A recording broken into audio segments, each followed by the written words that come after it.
Hey kid, you think becoming the richest man on Earth is about having one brilliant idea, getting lucky, and snorting money off a golden yacht while robots fan you with $100 bills, right? Guess what? You couldn't be more wrong. The real story is a bullied South African nerd who repeatedly got fired from his own companies, nearly went bankrupt on Christmas Eve, and bet literally everything he had on rockets that kept blowing up. Welcome back to the channel where we ruin your heroes by telling you the truth. Today, how Elon Musk became a billionaire. And yeah, most of it is not the glamorous montage you imagine. Let me illustrate. Because this man's path to the top of the Forbes list is less genius effortlessly wins and more genius gets repeatedly kicked in the teeth and refuses to lie down. First, we'll talk about the lonely kid who taught himself to code. Then there's the internet money, the rockets, the car company that almost died, and finally the moment he became worth more than entire countries. So buckle up, you beautiful disasters. Number 1, the kid in Pretoria. June 28th, 1971, Elon Reeve Musk is born in Pretoria, South Africa. Now you'd think future billionaire equals charismatic golden child mobbed by friends. But no, young Elon was a bullied, awkward, friendless nerd who escaped into computers. Picture a skinny kid hunched over a primitive home computer, the kind with a screen that glows like a microwave, teaching himself to code from a manual because the other children would rather throw him down a flight of stairs. And this is true. At age 12, in 1983, he wrote a video game and sold the code to a magazine for $500. $500, a 12-year-old. Most 12-year-olds at that age were eating glue and trading marbles. And this gremlin was already shipping product. Right there, the lifelong pattern locks in. Intellectual obsession, plus teaching himself everything, equals something he can sell. Remember that formula, obsession plus self-teaching equals a sellable product, because he's going to run it over and over until he owns the sky. Moving on. Number 2, the 2-day PhD. Fast forward, Musk lands in America, gets into a Stanford PhD program in 1995, and you'd think he'd milk that prestigious degree for the rest of his life. But no. He drops out after about 2 days. 2 days. Imagine your parents' faces. How's the PhD going, son? Yeah, quit it on Tuesday. Gonna go invent the internet instead. See, 1995 was the exact year the consumer internet was born, and Elon looked at a doctorate and went, nah, the entire future is happening right now, and I'm not gonna read about it in a library. So in November 1995, he and his brother Kimball incorporate a company in Palo Alto called Global Link Information Network, which is a name that sounds like a fake company in a movie about hackers, and later rename it Zip2. Number 3, living in the office. And here's where it gets bleak in a funny way. Musk was so broke building Zip2 that he and his brother lived inside the office. Picture it, no apartment, no bed, you're sprawled on the floor of a rented office in the dark, your back is fused to the carpet, you shower at the YMCA down the street, and you eat at the same fast food place every single day until your body forgets other foods exist. That's a lot of fun. Musk coded the product himself, then went out and struck deals with the New York Times, Knight Ridder, and Hearst, actual giant newspaper companies, which is genuinely impressive for a guy sleeping on a floor. But then Elon does the thing Elon does, which is attempt a coup to reinstate himself as CEO. And the coup backfires hard. The board basically goes, cool plan, buddy, and instead sells the whole company. In February 1999, Compaq announces it's buying Zip2 for roughly $307 million in cash. Now you'd think Elon walks away with all of that, but no. For his 7% stake, Musk netted $22 million. At 27 years old, $22 million in your 20s is the kind of money that makes a normal human retire to a beach and become a sentient hammock. Naturally, Elon immediately did the opposite. Number 4, the company that fired him then made him richer. With his Zip2 cash, Musk founds an online bank called X.com, Yes, he was obsessed with the letter X back in 1999. This is not a new bit for him. X.com merges with a company called Confinity. Musk becomes CEO, and everything is going great. Then he makes a tiny mistake. He goes on vacation. In September 2000, Musk finally leaves on a delayed honeymoon to Australia. And while he's literally on a plane over the ocean, the board moves against him. I want you to picture being so successful that the only way to overthrow you is to wait until you're trapped in economy class somewhere above the Pacific. He lands, checks his messages, and surprise, he's been fired from his own company and replaced by a guy named Peter Thiel. Hey Elon, how was Australia? Beautiful. Also, I no longer run the company. The company gets renamed PayPal. But, and this is the important part, Musk kept his equity. So on October 3rd, 2002, when eBay completes its acquisition of PayPal for about $1.5 billion, Musk, the guy they fired, cashes out for $175.8 million. $175 million from the company that booted him out the door. That is the most successful firing in human history. Number 5, spending the fortune on exploding rockets. Okay, so now Elon is sitting on a mountain of money, 2 payouts, 22 million here, 175 million there. You'd think this is where he buys an island and chills, but no. On that flight home, and the man clearly has a thing about life-changing decisions happening on airplanes, he resolves to build affordable rockets himself, just casually. What do you want to do with your 9-figure fortune? Space. The expensive kind.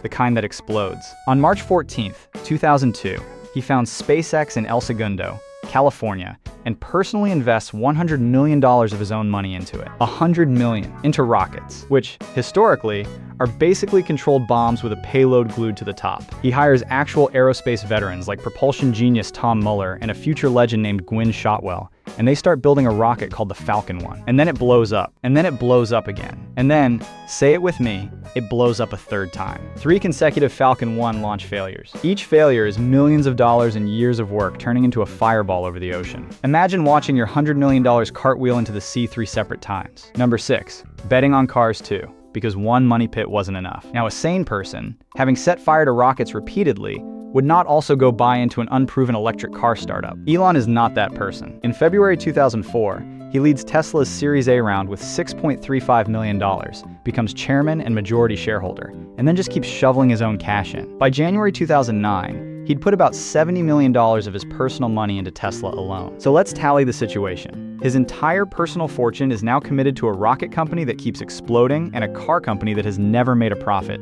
simultaneously. This is not a billionaire's life. This is a man speed-running bankruptcy with a smile. Number 7, the worst Christmas Eve in startup history. And then comes 2008, which, if you remember, was a great year for everyone. By which I mean the entire global economy was on fire. Both of Musk's companies are hemorrhaging money. Tesla, at one point, has just $9 million in the bank, which for a car company is roughly the budget of a sad lemonade stand. Musk is days away from losing everything. Both companies, the whole fortune, all of it. So here's the scene, and I want you inside it. It's December 24th, 2008, Christmas Eve. Everyone else on Earth is wrapping presents and arguing with relatives. You're Elon Musk, and you're taking the last of your remaining PayPal cash, the final money you have, and dumping it into a financing round to keep Tesla alive. The clock is ticking. The round has to close, and it closes at 6 p.m. on Christmas Eve, the last hour of the last possible day before the company would have died. 6 p.m., December 24th. That is how close it was. One slow afternoon, one cold-footed investor,